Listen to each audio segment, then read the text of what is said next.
kita secara manusiawi juga memahami hal itu. Sentuh lah Pak ya. Iya, Pak Rektor berpikir ini perlu dibantu, makanya keluar kesepakatan tadi. Nah, kita membantu dari sesuai dengan kemampuan keluarga.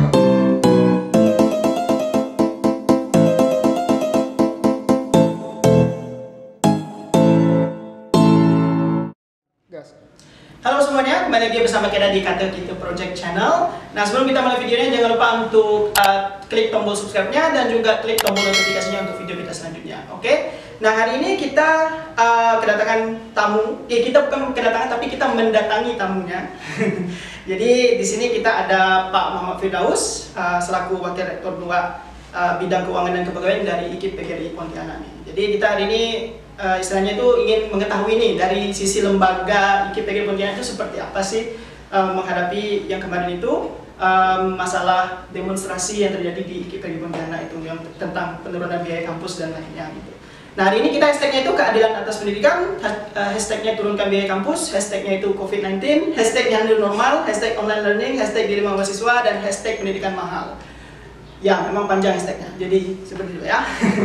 Oke, jadi langsung aja nih kita ke Pak Firdaus. Jadi bagaimana kabarnya Pak? Alhamdulillah baik. Baik Pak ya? Sehat. Sehat, Alhamdulillah. Jadi langsung aja nih Pak, respon lembaga ini terhadap aksi mahasiswa IKIP yang terjadi 18 Juni kemarin itu gimana Pak? Baik. Ya. Sebelum saya menjawab, saya menyapa dulu pemirsa di channel Kata Kita Project. Kata Kita Project. Assalamualaikum warahmatullahi wabarakatuh. Selamat siang untuk kita semua. Mudah-mudahan subscribernya lebih banyak. Amin. Dan wawancara saya ini. Siap. Baik, berkenaan dengan pergerakan teman-teman mahasiswa pada 18 Juni kemarin, kami secara kelembagaan menanggapnya dengan secara positif. Secara positif, nah, karena teman-teman berdasarkan informasi juga mereka sudah juga berkoordinasi dengan baik mahasiswaan, tapi memang perlu sangat disayangkan bahwa pergerakan ini tidak ada surat resmi masuk ke lembaga. Harusnya dan informasi ini didapat dari data lapangan, lapor dari teman-teman mahasiswa. Jadi bapak ibu dosen yang kita tugas di mahasiswa memberikan informasi bahwa pada tanggal 18 tersebut akan ada gerakan dari mahasiswa. Karena kita menganggap ya mahasiswanya anak kita ya, kita persilakan nanti mereka menyampaikan tuntutan atau aspirasi yang disampaikan oleh mereka. Karena kami berpikir bahwa kampus ini mimbar terbukanya bagi mahasiswa, silakan saja menyampaikan sepanjang tidak anarkis. Nah, kemudian mereka pun kemarin turun itu tetap menggunakan protokol kesehatan. Nah, alhamdulillah, terima kasih. Ini salah satu menandakan juga bahwa mahasiswa IKIP PGRI dan ini memang betul-betul mahasiswa yang berkualitas. Oke, ya. Jadi walaupun mereka berdemo, beraksi, tapi masih mengikuti protokol lah ya. Mantap. Oke, berarti gini loh Pak, mereka kan sebelum otomatis kan demonstrasi ini kan dimana kalau mereka itu tidak menemukan titik temu ya Pak ya, atau mungkin mereka tidak pernah mungkin ketemu dengan pihak kampus. Nah, apakah sebelum mereka demonstrasi itu pernah nggak sih mereka audiensi atau gimana gitu? Jadi jauh sebelum mereka pergerakan, mereka sebenarnya sudah mengirim surat terbuka. Surat terbuka itu memang tapi di media seperti di IG, kemudian di WhatsApp, dikirimkan ke. Oh, jadi bukan ke kampusnya Pak? Beda. Kemudian setelah muncul surat terbuka itu, tapi dianggap oleh Presiden sudah resmi. Tapi bagi kami lagi-lagi tidak persoalan, tidak masalah. Ya. Nah, karena persoalan harus kita selesaikan. Kemudian hasil dari surat terbuka tersebut, mereka ada pertemuan secara virtual dengan Wali 1. Oh, seperti itu? Ya, virtual. Maka saya minta data ini. Jadi secara virtual itu mereka ada 3 tuntutan ini. Ada 3 tuntutan, itu pemotongan biaya kuliah, kemudian evaluasi kuliah online dan cashback, kemudian menggratiskan biaya kuliah untuk semester akhir. Nah, mungkin win-win solusi kan diberikan oleh Wakil Rektor 1 kan. Maka kami rapat kebijakan itu adalah pemotongan biaya kuliah tidak bisa kita lakukan, tapi kita bisa memberi keringanan itu dengan seperti mencicil sebanyak 5 kali. 5 kali. Kemudian evaluasi kuliah online. Nah, ini kan kita juga sudah kita lakukan bahwa ada laporan beberapa dosen yang dikatakan teman-teman mahasiswa yang mengajar tidak sesuai jadwal, kemudian ada yang tidak memberikan materi, bahkan ada yang tidak melakukan pertemuan sama sekali. Kita sudah melakukan audit lapangan. Memang kita tidak menutup mata bahwa sebagian itu iya, tapi tidak semuanya gitu. Ya tidak semuanya, persentasenya kecil sekali. Karena kami cross check ke beberapa dosen, perubahan jam mengajar itu sebenarnya sudah berdasarkan kesepakatan dengan mahasiswa tersebut. Bahkan ada dosen yang tidak, katanya ada laporan dosen tidak ada materi pelajaran, itu sudah cek juga, ternyata ada. Misalnya hari Senin dia memberikan absen, tapi hari Selasa baru dia mengajar. Dan itu pun dihitung satu kali pembelajaran, dan tidak dihitung 2 kali. Ya, mungkin itu miskomunikasi lah. Itu kita selesaikan. Kemudian untuk tuntutan yang ketiga bahwa semester akhir itu dibebas biaya, itu sangat berat bagi kita, itu sangat berat sekali bagi kita. Karena memang seperti saya sampaikan beberapa waktu yang lalu bahwa sumber utama di KPGR Pontianak ini adalah sumber pemasukan terbesar dari iuran mahasiswa yang disebut dengan daftar ulang mahasiswa tersendiri. Karena IKIP ini PTS ya Pak ya? Iya, pendidik swasta. Ini kan Pak Rektor kan dalam ini kan baru dua tahun berjalan Pak Rektor. Beliau sudah melakukan beberapa inovasi. Kita juga melakukan rapat bagaimana pemasukan lembaga IKIP Pontianak ini tidak satu-satunya dari mahasiswa. Kita sudah mencoba. Maka contoh misalnya seperti air minum. Air minum itu kan lumayan nih Mas. Kalau seandainya per bulan saja kalau kita beli, ini kan jumlahnya banyak nih kan. Bahkan ada beberapa prodi juga kita siapkan tempat minum untuk teman-teman mahasiswa. Nah, sekarang kita hanya merawat alat dan kita tidak beli lagi di luar. Itu salah satu contoh. Bahkan nanti, bahkan nanti kita bisa nanti menjual produk kita ini ke masyarakat sekitar. Ini ke salah satu. Kemudian Pak Rektor juga membangun beli mesin cetak misalnya. Jadi kita sekarang untuk mencetak yang plakat-plakat kita tidak di luar lagi, kita sendiri yang melakukan pencetakan. Nah, mudah-mudahan ke depan ini juga bisa kita fungsikan sebagai unit usaha. Karena kan kita sudah mulai unit usaha di zaman Pak Rustam selaku rektor ini ada unit usaha. Ini salah satunya terus sebenarnya dengan sebuah inovasi ke depannya supaya pemasukan di lembaga ini tidak satu-satunya sumber dari mahasiswa itu sendiri. Jadi kan jadi apa istilahnya itu adalah backupnya, dana backupnya dan teman-temannya. Ya, ini dalam proses ya. Mudah-mudahan mungkin 3 tahun 4 tahun yang akan datang ini bisa sesuai dengan keinginan. Ya. Dan mengapa yang tuntutan ketiga itu yang untuk mahasiswa semester akhir itu sebenarnya berat, gitu, Pak? Sebenarnya berat untuk lembaga ini. Itu kenapa Pak alasannya? Ya, itulah lagi kita kembali kepada iuran itu. Jadi mau semester awal semester akhir semuanya sama kan, itu pemasukan juga dari lembaga. Dan jumlah mahasiswa kan tidak 1-2 orang itu misalnya gitu. Ini kan kalau itu kita lakukan dan kita turuti, ini kan ibarat bos melakama nih. Turuti mati emak dan turuti mati bapak. Terus melakama. Tapi ya kita kan sudah memberikan sebuah solusi ini. Pak Rektor itu sangat luar biasa sekali sebenarnya Pak. Memikirkan, bahkan dia sampai memikirkan begini, kasihan mahasiswa ini kan kejelasan libur, maka kalau mereka yang dari Kapuas Hulu balik ke Pontianak, dari Pontianak lagi ke Kapuas Hulu, itu juga menjadi pemikiran beliau juga. Tapi memang keadaan kita itulah, kita sampai saat ini perlu diketahui masyarakat luas, termasuk juga masyarakat kampus itu mahasiswa sendiri, gaji dosen, gaji pegawai sedikit belum tidak pernah kita kurangi.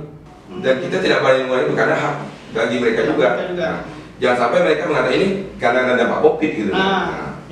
Kita 300 sampai 390 dosen pegawai di sini kan bergantung hidup di lembaga ini.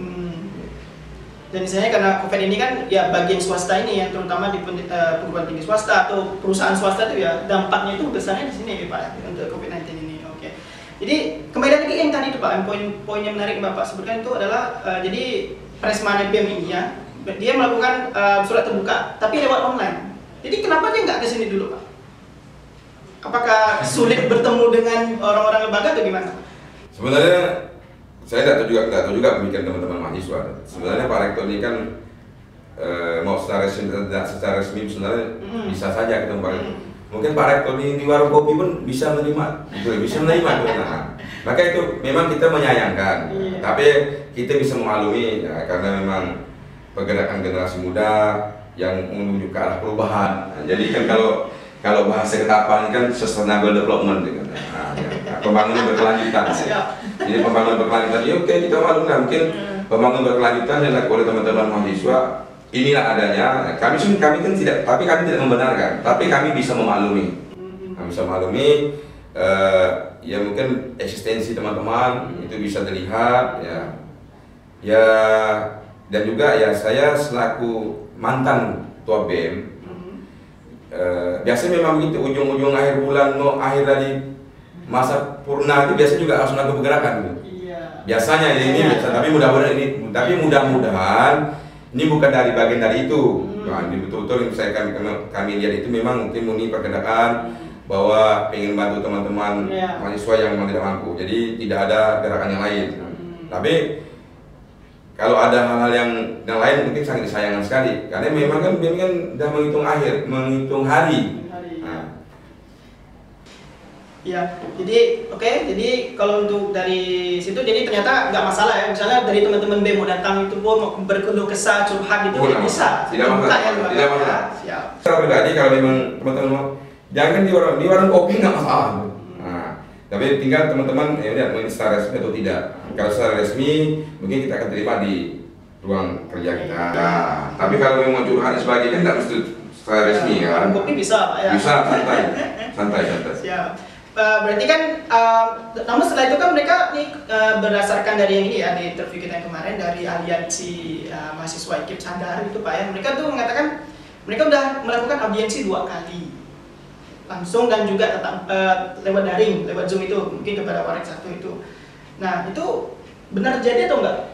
Ada yang jelas secara virtual ada. Kalau memang teman-teman mahasiswa ada melakukan audiensi selain dari yang kemarin ya, yang secara resmi dengan ketua sebagainya, nanti mereka bukti saja, bukti dari hasil audiensi itu apa, absen, foto, gitu kan. Nah, memang saya tidak mengetahui itu, tapi secara virtual saya mengetahui. Ada koordinasi antara Warek 1, Warek 2 dan kepada rektor, itu ada. Berarti sempat ada audiensi gitu? Ya, audiensi secara virtual. Yang tadi yang membahas mungkin yang 3 tuntutan itu Pak? Ya, 3 tuntutan ini. Gitu. Oke. Jadi berbicara mengenai titik temunya ini, karena kan setelah demonstrasi itu kan setelah selesai ada audiensi lagi ya Pak ya? Iya. Nah, jadi hasilnya itu gimana? Jadi ini tanggal 18 Juni kan ada pergerakan dari teman-teman mahasiswa. Jadi banyak teman-teman juga bertanya kok karena kami menganggap kampus ini kan mimbar terbuka bagi mahasiswa. Silakan saja menyampaikan. Dan juga mereka juga menyampaikan juga aspirasi tidak anarkis ya, kemudian seperti saya sampaikan ada protokolnya bagus, mereka menggunakan masker, kan jaraknya oke. Nah, kan bahkan dari Pak Kepolisian pun udah mengacung jempol, bagus. Nah, jadi kita pun secara etika lah teman-teman itu bagus. Nah, dan kita pun bangga gitu. Lalu kemudian mereka berorasi ya sekian, lumayan juga waktunya kan, ada sampai 2 jam kan gitu, orasi. Akhirnya Kepala Biro koordinasi dengan pimpinan, masuk rektor panggil. Ini kita bersepakat karena kita tidak bisa memutuskan pada hari itu, karena ini bicara keuangan, karena ada pimpin tertinggi itu ketua yayasan. Nah, ini kan PTS, di mana PTS pasti ada yayasan. Akhirnya disepakati hari Seninnya kita akan audiensi pada jam 10. Oke. Jadi hari tanggal 19 unsur pimpinan bertemu dengan yayasan.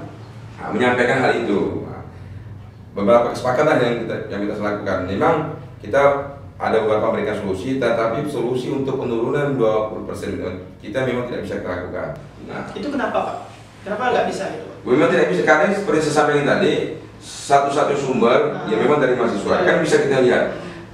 Oke, sebagian orang mengatakan kampus ini bukan perusahaan, bukan lembaga nirlaba. Itu sah-sah saja. Tapi kalau tidak mengeluarkan itu, tidak ada kelebihan anggaran, bagaimana kita membangun lembaga ini? Dan lihat kita rektor ini dalam 2 tahun berjalan kita sudah melakukan pembenahan. Minimal orang melihat IKIP ini cerah, sudah dicat bagus, kemudian lab dan sebagainya, infokus kita perbarui, yang rusak kita beli. Kalau tidak demikian bagaimana? Nah, kemudian dari fasilitas pasti ada.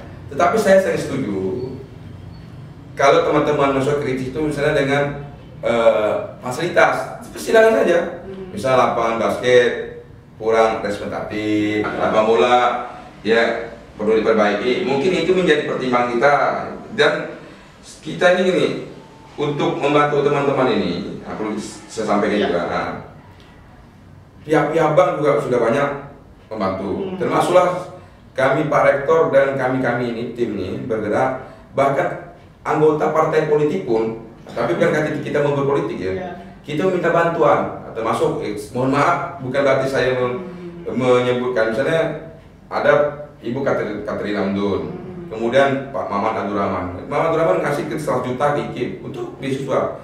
Itu kita mencoba, termasuk pihak bank, BSM, kemarin ada bantuan 100 juta, kita langsung lagi untuk beasiswa mahasiswa. Baru 1-2 minggu yang lalu, Bank BNI ada mengasih bantuan 50 juta untuk beasiswa mahasiswa. Jadi ya, memang jumlahnya tidak besar, tapi ini salah satu usaha kita untuk bantu teman-teman mahasiswa. Kemudian KIP, untuk KIP-nya gimana Pak? Ya, untuk KIP kita kan sesuai dengan peraturan pemerintah, sesuai dengan peraturan. Karena memang aturan itu diatur oleh pemerintah. Yang dapat menerima KIP itu aturannya, mungkin ya, teman-teman bisa juga melihat pas di internet, di YouTube semua kan sudah ada syarat itu, salah satu begitu. Jadi memang kami mohon maaf. Untuk 20% memang tidak bisa. Nanti kemudian Senin kita tunggu, udah kita siapkan ruangnya, yayasan ya sudah hadir, lalu peserta sudah hadir. Tapi saya dapat informasi dari kepala bagian mahasiswa tidak mau audiensi, nggak mau audiensi. Mereka tetap orasi, lucu, ya. Apakah mereka nggak tahu Pak ada audiensi ini? Ada, sudah disepakati. Aliansi kan, aliansi sadar. Saya bingung juga tuh. Kok ngapa enggak mau audiensi? Tapi ya akhirnya saya izin sama rektor, kita coba turun ke bawah sebentar, kita lihat. Kemudian Pak Rektor, saya kalau begitu Pak Rektor kalau mereka tidak mau audiensi, ya Pak Rektor kembali aja ke ruangan, biarkan mereka untuk orasi lagi. Orasi lagi tidak masalah. Kita tunggu sampai kapan mereka mau audiensi. Ternyata saking mungkin panas juga mungkin kan, akhirnya mereka mau audiensi. Tetap karena kita sudah siap, ya audiensi. Mereka juga menyampaikan sesuatu yang sesuai dengan mereka, ya kita menjawab. Jadi kami menawarkan yang akhirnya ada solusi. Hanya solusi didapat ya karena salah satu perwakilan itu menyampaikan bahwa ini ada orang tua yang di-PHK, ada orang tua yang meninggal. Ya kita secara manusiawi juga memahami hal itu. Tersentuh lah Pak ya. Iya, Pak Rektor berpikir ini perlu dibantu, maka perlu kesepakatan tadi. Kita membantu dengan sesuai dengan kemampuan lembaga lah. Nanti kan silakan teman-teman mahasiswa dan kemahasiswaan untuk mendata bagi mahasiswa yang memang betul-betul terdampak dengan COVID-19 ini. Ya, tapi kalau memang bantuan dibuat, misalnya gaji orang tua 2 juta, kan bisa saja sebelum COVID memang gaji seperti itu bisa. Nah, bisa saja gitu kan. Dan perlu diketahui, IKIP ini kan tidak menjual kucing dalam karung. Nah, ketika masuk kuliah kepengurusan sudah jelas, semester 1 segini bayarnya, semester 2 begini, semester 3 begini, sampai mereka selesai semester berjalan kan setiap semesternya berbeda-beda. Dan juga masyarakat luas, masyarakat kampus bisa cek, bisa cross check. Kalau memang mengatakan IKIP ini mahal dari kampus mana? Kalau untuk tinggi swasta, boleh cek. Saya tidak sebut kampusnya, boleh. Mutar-mutar aja daerah, misalnya daerah Yani, daerah Juruju, misalnya kan daerah Tanjung Hulu. Kampus perguruan tinggi swasta kita kenal lah. Iya, boleh dicek. Kalau nanti IKIP itu mahal, maka saya sampaikan data itu. Ini datanya. Di sini kan memang prodi fisika yang paling mahal itu 4.290 untuk semester 1. Semester 2 turun, semester 3 turun, semester bahkan sampai selesai kan menurun dia. Nah, turun. Cenderung mengecil Pak ya. Cenderung mengecil. Jadi kemungkinan sampailah 970.000 mereka selesai. Nah, dan sekarang kan kita melakukan sistem DO. Berarti mereka sampai 14 semester. Fisika mengapa lebih mahal? Karena alat praktiknya Iya, labnya nggak mahal. Misalnya, oh kan WiFi tidak pakai WiFi, walaupun tidak pakai tetap bayar. Perpustakaan tidak dikunjungi mahasiswa, kena cleaning service tetap dibayar. Nah, sampai saat ini nanti tim ini boleh cek juga apakah saya tuh itu bohong atau tidak gitu kan. Cek. Jadi semuanya belum ada kita pengurang itu. Nah, karena kita ya jangan sampai COVID ini ya sama seperti teman-teman mahasiswa. Kalau bicara orang tua, kami juga orang tua. Nah, sama kami juga ada punya anak, punya istri yang perlu kita hidupi juga. Nah, itu mungkin gitu tuh. Ya. Berarti dari audiens ini yang diambil dari kampus ini kebijakan yang ada itu apa? Dari hasil kebijakan ini? Ya, kebijakan itu kita sepakat membantu teman-teman mahasiswa yang keluarganya atau orang tuanya betul terdampak COVID. Nah, makanya salah satu syaratnya itu adalah ada surat keterangan tidak mampu dari desa atau kelurahan. Kemudian yang kedua ada surat keterangan karena terdampak COVID. Nah, solusi dari kelurahan maupun desa. Kalau yang syarat-syarat lain sedikit tidak masalah. Misal tidak pernah melakukan pelanggaran akademik. Nah, perlu dicatat. Jadi pergerakan mahasiswa itu tidak ada melakukan pelanggaran akademik. Nah, karena memang menyampaikan pendapat itu di era demokrasi sah-sah saja. Nah, itu jadi jangan sampai oh kami turun aksi. Nah, makanya saya menyayangkan mengapa harus aliansi. Nah, mestinya nggak perlu aliansi. Silakan aja BEM memimpin karena dia sebuah organisasi yang sah dan di SK oleh lembaga ini. Mereka turun saja, yang artinya aliansi tapi presiden masih orasi sebagai pemimpin pemimpin aksi. Kan lucu, ini tidak eksekutif memimpin semua teman-teman kan selesai. Nah, kalau kita melihat etika secara organisasi. Sip. Berarti tetap ada penurunan biaya kampus, cuman ada kuotanya gitu ya. Kuota maksudnya itu orang yang memerlukan, mahasiswa yang memerlukan. Sesuai dengan laporan nanti kita verifikasi. Oh, jadi dari BEM-nya itu mengumpulkan data, terus bagian data masuk mahasiswa juga kita minta juga mencari data juga. Oh, juga sama-sama. Ya, informasi dari badan BEM ini saya dapat kemarin itu ada 600 data katanya, tapi saya belum melihat data tentang. Tadi mungkin oke lah dari 600 data itu kan harus diverifikasi dulu. Nah, ya kan bisa saja ternyata situ orang tuanya penghasilan termasuklah rekening listrik terakhir. Kalau seandainya rekening listrik terakhir mereka bayar misalnya 2 juta, kemudian oke Pak, kita ada rekening listrik, kita pakai voucher, kita lihat berapa daya watt di rumahnya. Kalau daya watt di rumah bisa 2000 ke atas, berarti kan bukan orang tidak mampu, pasti orang mampu. Mampu kan, memang gitu. Oke, jadi itu udah jelas ya kebijakannya yang diambil dari audiens itu, udah jelas. Untuk masalah mahasiswa lain nih Pak, jadi ada nggak sih kebijakan khusus lembaga ini terhadap teman-teman kampus, teman-teman di kampus ini, terutama dalam menghadapi COVID-19 ini? Dan kebijakan yang kami tadi ini seluruh mahasiswa, jadi bukan cuma teman-teman yang bergerak kemarin. Nah, seluruh mahasiswa ini silakanlah didata, maksudnya nanti BEM Badan Eksekutif itu membantu atau bekerja sama dengan kemahasiswaan. Nah, jadi semua nanti cukup kita data, nanti BEM mungkin lebih banyak actionnya kan, akan mereka di lapangan, mungkin kebanyakan anggota, nah, itu akan kita bantu. Nah, termasuk ada uang kuota 120.000. Itu uang kuota itu Pak. Ya, uang kuota 120.000 itu memang semester ini kan semester ini belum diberikan. Memang semester ini memang belum diberikan, karena mau memberikan data yang dapat. Masih jumlah mahasiswa kita yang tergabung yang masuk di dalam database itu 4.225. Kemudian yang belum bayar sama sekali 1 rupiah pun ini ada 467. Kalau kita mau balikkan gimana kita Mas harus kita kasih kota kan. Maka kita sepakat semester yang akan datang ke depan. Jadi ketika mereka bayar berulang langsung kita potong. Nah, jadi misalnya gini. Misalnya daftar ulang 3.120.000. Ini enak hitung ya. Nah, kemudian kita sudah kerjasama dengan bank. Jadi mereka tinggal bayar 3 juta. Nah, jadi 120 tidak bayar lagi karena potong kuota tadi. Cashback-nya itu bahasanya cashback ya. Oke. Jadi untuk cicilan 5 kali itu Pak, berlakunya juga semester depan berarti? Semester depan. Semuanya semester depan. Semuanya semester depan. Apakah prosedur? Bahkan semester ini pun sudah ada, udah ada yang nyicil. Ini kan nyicil yang nyicilnya 132 orang. Yang ada 1 juta, ada 500, ada yang 2 juta. Berarti 5 kali ya Pak ya cicilannya ya Pak ya. Prosedurnya apakah sudah disiapkan Pak untuk cashback? Sudah semua, sudah semua kita sudah siapkan semua. Termasuk mencicil itu kalau 5 kali itu kita tetap lebih mudah di keuangan. Nanti kita memang ada kwitansi tersendiri. Setelah mereka lunas baru kita berikan kwitansi dari bank. Berarti sudah disiapkan semuanya Pak ya.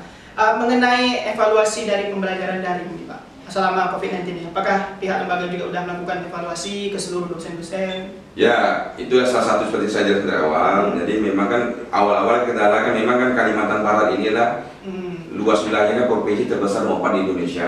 Nah, bahkan kita sadari betul hampir semua daerah sinyalnya kan berbeda-beda nih. Kekuatan dari jaringan.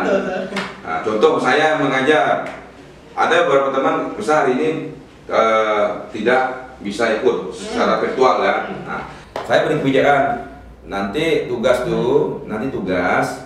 nantinya ya teman-temannya nanti bisa dikirimkan lewat WhatsApp. Nah, jadi ada yang menggunakan media WhatsApp, kemudian ada menggunakan secara virtual Zoom, banyak tergantung kesepakatan. Nah, tapi kami minta pada dosen itu jangan terlalu banyak menggunakan media Zoom karena teman-teman mahasiswa nanti kerepotan untuk kuota data. Sebenarnya sih kalau dari COVID ini data itu pasti ada mahasiswa tuh. Nah, pasti punya data itu, tapi karena bicara COVID, kita maklum lah, kita maklum nih. Nah kalau udah bicara COVID, aduh, mereka sangat biasa. Nah, tapi kan yang di daerah, warung kopi seperti di kota-kota yang tidak banyak, kan menyediakan wifi, mungkin mereka menggunakan data pribadi. Kita sudah evaluasi. Dan sampai dosen kita, ada beberapa dosen sudah, ini kan ada beberapa dosen nih Pak. Iya Pak, ada saya baca. Iya, contoh saya ini ibu ini ngajar malam, ngajar saya. Kita panggil, semua dosen sudah kita panggil, tolong lakukan, kalau ada lapor lagi, nanti kita minta ke prodi atau ke fakultas, sudah diganti aja dosen. Sudah sampai sebegitunya gitu tuh. Saking ini kan bukan tidak pro mahasiswa, ini memang tutup pro terhadap mahasiswa, karena kita sampaikan kepada masyarakat luas bahwa memang mahasiswa ini menjadi sumber kehidupan yang ada di lembaga ini. Sumber utamanya. Sumber utama. Kalau tidak ada mereka mungkin udah kolab. Iya kolab. Nah kita mengakui itu, kita mengakui. Jadi memang terinuan tadi. Saat 3 menjadi satu kesatuan ya. Nah, jadi ada dosen, pegawai dan mahasiswa. Nah ini jadi satu kesatuan. Nah, berarti kalau misalnya gini nih Pak, kadang kalau mahasiswa ini kan informasinya simpang siur gitu kan. Jadi kalau misalnya mereka ingin tahu gitu kan gimana sih prosedur segala macam, bisa langsung ke keuangan berarti Pak ya untuk cashback cicilan itu. Bisa. Bahkan melalui melalui WA Warik 2 pun tidak masalah. Nah, nanti saya akan mengarahkan. Langsung Bapak lah sendiri yang mengarahkan. Ya bisa saya langsung mengarahkan. Itu sangat luar biasa sekali gitu. Saking mahasiswa ini udah kayak anak sendiri lah Pak. 5 kali ini kan secara resminya. Bahkan kami yakin, bahkan ada memang sebagai teman-teman mahasiswa yang lebih dari 5 kali ini. Iya. Pasti. Kan sampai hari ini masih ada. Yang hampir 500 orang belum daftar ulang. Kan sebenarnya ini kan harus keluar dari database ini, karena kita harus bikin pelaporan, maka mereka sebenarnya harus melakukan cuti sebenarnya. Tapi oke, kali dampak COVID, Pak Rektor dah punya kebijakan, tapi tidak terbuka secara luas. Tapi karena saya sudah di wawancara channel ini kan jadi luas informasinya kan, gitu lah. Jadi ya udah Pak Warik 1, Pak Warik 2 diatur mekanismenya, tapi yang jelas walaupun mereka masuk terdepan, data ini jangan sampai hilang. Karena ketika database dibuka, orang yang tidak daftar ulang dibuka itu seolah-olah dia sudah daftar ulang. Tapi maka kita ada manual data itu kita siapkan. Nanti semester depan baru kita cocok kembali, baru kita masuk. Jadi setiap semester itu kan pembaruan dari database-nya. Jadi itu cross check lah Pak ya. Oke, berarti itu udah jelas ya untuk kawan-kawan mahasiswa domain dari KIP, udah keterbukaan informasi seperti ini. Nah, jadi istilahnya itu memang audiensi itu tuh audiensi yang sebenarnya demo itu nggak perlu dilakukan gitu kan, karena udah ada audiensinya tadi itu disiapkan. Ya, tapi ya karena ini mimbar terbuka, silakan teman-teman menyampaikan itu, mungkin juga dari proses pembelajaran yang mereka lah. Tapi saya berharap teman-teman nggak usah khawatir yang melakukan, kan ada informasi nanti kami melakukan pergerakan macam-macam lah. Saya sampaikan, Pak Warik 1 juga menyampaikan ini secara akademis mereka tidak melanggar. Silakan saja sampaikan. Bahkan apa ya, mereka melakukan orasi itu bagus itu, sah-sah saja. Sah saja, tetapi memang kan ada sesuatu kekhawatiran, bahkan wajar. Takutnya anarki ya. Takutnya anarki sebagainya. Tapi alhamdulillah ternyata tidak. Siap, oke, bagus ya. Jadi dari situ ya teman-teman semua udah jelas semua nih. Jadi mudah-mudahan tuh nggak ada lagi simpang siur masalah gitu ya. Oke Pak. Jadi udah jelas semua nih, kalau ya dari kita ini udah jelas semua, udah tercover semuanya nih Pak, masalah apa sih yang kemarin itu untuk yang demonstrasi itu dan lain-lainnya. Jadi mudah-mudahan teman-teman juga misalnya, ya udah kalau misalnya masih bingung, terutama teman-teman IKIP yang masih bingung udah mau apa sih, mau tanya-tanya soal ini tadi cicilan itu, langsung ke Pak Warek ini. Warek 1, Warek 2 boleh, ya. Warek dekan boleh. Atau nanti langsung ke bagian keuangannya juga mau tanya. Kalau ngajak ngopi boleh. Silahkan tuh. Diajak ngopi, nanti dibayarin. Boleh. Kalau lebih dari 20 orang saya siap bayarkan ngopi. Wah, siap. Tapi kalau ngopi sampai 100 orang juga berat. Oh, berat Pak. Siap.